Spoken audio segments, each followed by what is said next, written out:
Hey guys, welcome back to another episode of Blackfishing. If you haven't already done it, please go ahead and check out our last Blackfishing video with Ariana Grande. So blackfishing is a term used to describe someone accused of pretending to be black by using makeup, hair products, and in some cases surgery to appear black. This term is also known as nigger fishing, and it was made famous by Wanna Thompson on Twitter. Shout out to her. She called out white influencers for posing as black people. So on this episode, we are going to be discussing Bruno Mars. And make sure you watch the video till the end. I'm gonna give you a whole rundown before y'all start jumping on my back. So let's get into it. Bruno Mars was born Peter Gene Hernandez in Honolulu, Hawaii.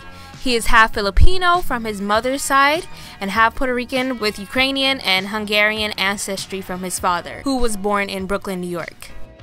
Bruno comes from a talented musical family. His mother was a singer and a hula dancer. His siblings can play instruments and sing as well. His father was also a performer, and his family started a band named The Love Notes, and they performed songs by Michael Jackson, The Temptations, Isley Brothers, and more.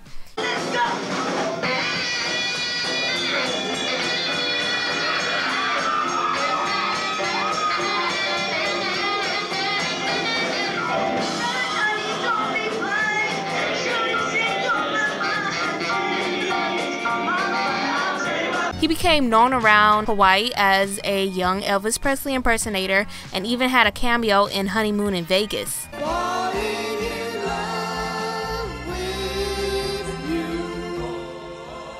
World over as the youngest Elvis impersonator, please welcome Bruno.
Give me one, man.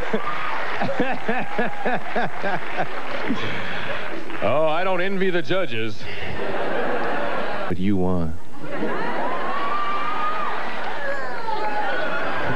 Bruno gets. Since I was 2 years old. Wow, and how old are you now? 6. Where are you from? Hawaii. Wow, you know, it's so sad because when we go to Hawaii, we go see Don Ho, and this is the money right here. This is the money. Klondike, where's the week? He also did Michael Jackson impersonations.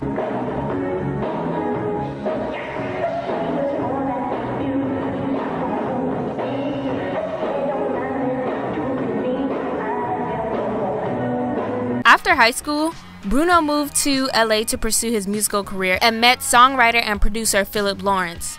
Together, those two started writing songs for artists like Flo Rida, Sean Kingston, and Brandy. His first solo album, Doo-Wops and Hooligans, was mainly pop and reggae inspired, and he wore his hair in a pompadour style. His band, The Hooligans, consists of all black men minus his brother Eric, and they all accompany him with choreography and backing vocals. During his second album, Unorthodox Jukebox, he started wearing his afro a little more. Bruno has been accused of stealing by a number of black artists. Don't believe me, just watch. After the release of Uptown Funk, Bruno and Mark Ronson faced several copyright lawsuits and controversies. Former funk group Collage accused them of ripping off their song Young Girls.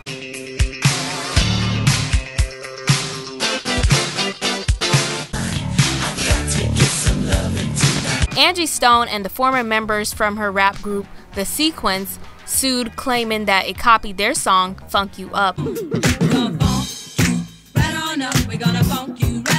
The copyright holder of Zapp's song, More Bounce to the Ounce, also accused them of copyright infringement.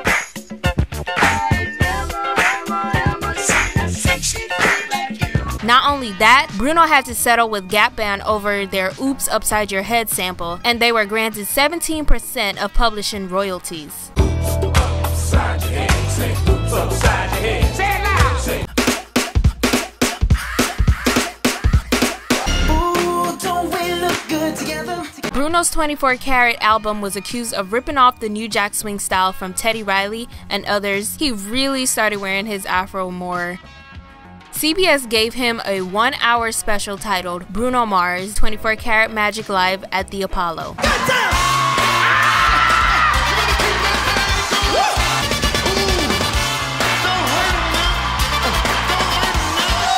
Last March, The Grapevine by Ashley Acuna, one of my favorite YouTube channels, shout out to them, uploaded a video where the panelists debated whether or not Bruno Mars is a cultural appropriator, and this video caused a huge debate online. The main point that was made in The Grapevine's video is that Bruno's racial identity and racial ambiguity has afforded him the success that Michael Jackson and Prince had to fight for. I hate this guy.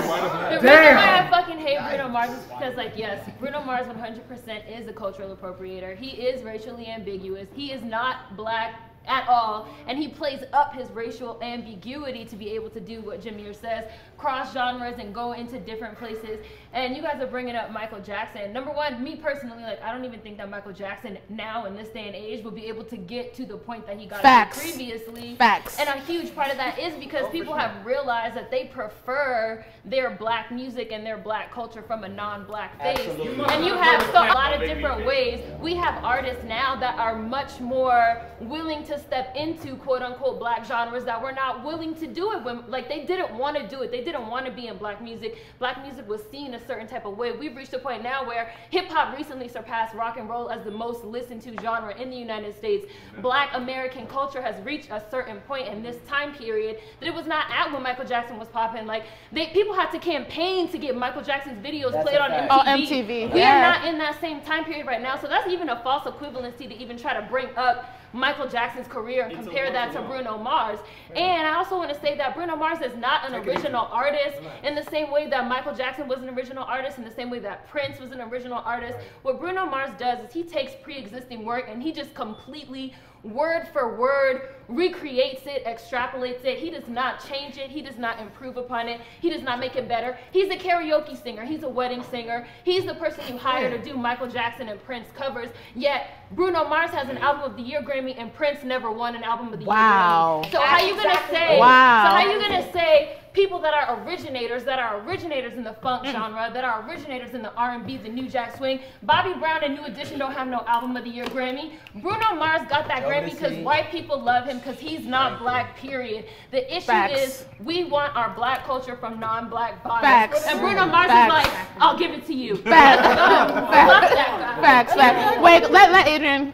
So I think we have to talk about definitions. We have to talk about appreciation versus appropriation. And in my opinion, I think appreciation is when you're aware of the historical context and when you're also, you're aware of the cultural context, and when you are, uplifting the originators of where you got the stuff from. And you know how to stay in your lane. Exactly. And that's appreciation. Appropriation to me is completely different, taking it and presenting it as your own. And I completely understand about the racial ambiguity. It's just like for certain audiences, you do different things.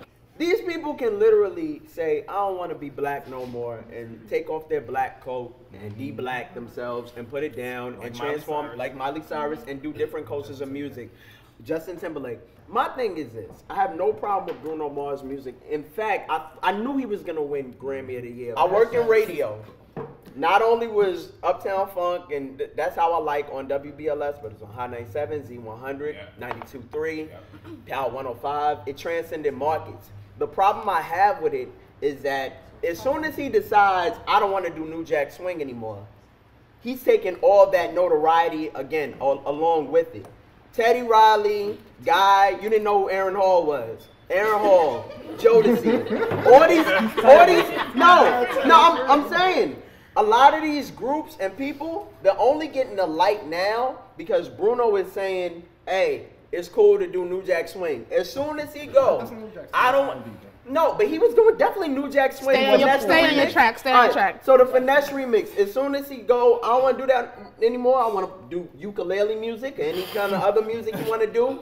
All that attention goes away from the creators of all this shit. So that's the problem I have with Bruno, and that's why I feel like it's appropriation. As soon as you want to de-nigga, that's it. People are liking Bruno Mars. Let me invest more money in him to be able to create this music. Versus a person like Luke James or some of those people you're talking about. They're not going to do it because it's like, oh, child, nobody's going to buy that shit. Nobody wants that black ass shit. These labels know that shit. And he's benefiting from that. That's where I want to put the blame on because it seems like everybody being impressed about. It's about trying to find the acceptable level of black. Go ahead. There are a few songs of his that I like. I do think he is appropriating the culture, but I think there are levels to cultural appropriation. I feel like there are top tier levels where you're actually being detrimental to the culture, i.e. Miley Cyrus, Justin Timberlake, Justin Timberlake. So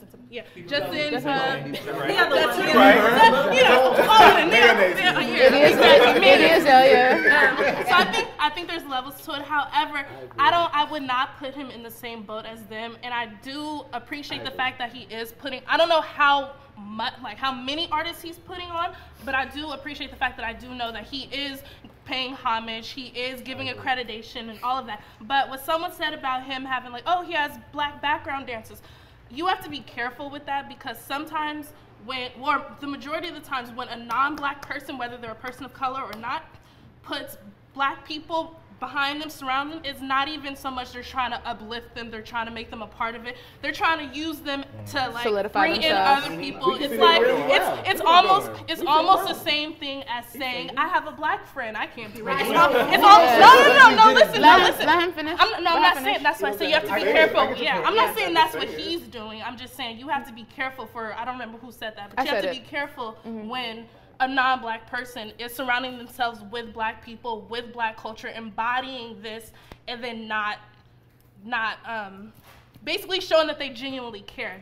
So I don't know how genuine he is, just like you said. I feel like until he crosses that line, until he says, okay, I don't want to do this anymore, then... Bruno has benefited from white supremacy and colorism and wins Grammy Awards in the R&B category over the black artists like Ledisi, SZA, Music Soul Child, Donald Glover, and more. Not to mention, the Grammys never broadcast R&B and soul categories. Like Seren said, they want blackness, but not from black people.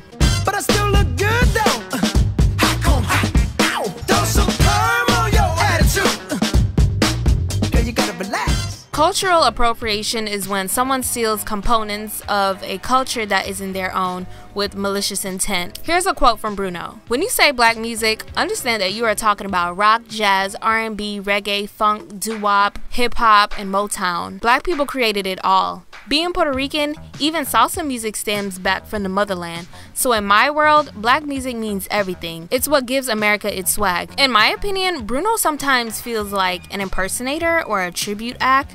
Sometimes I can't tell if it's just his personality or if he's just used to it since he did start off as a tribute act. Is Bruno talented? Yes. Did his racial ambiguity give him mainstream acceptance? Yes. And I'm not sure if he realizes the fact that his R&B music is more mainstream because he's not black. Not that white supremacy or anything is Bruno's fault, but we can't ignore the fact that he does benefit from it. So for my verdict, is Bruno Mars blackfishing? No. I mean, he does naturally have an afro, his skin is naturally tan. Is he a culture vulture? Yes, in my personal opinion, because sometimes it does seem like he's being an impersonator.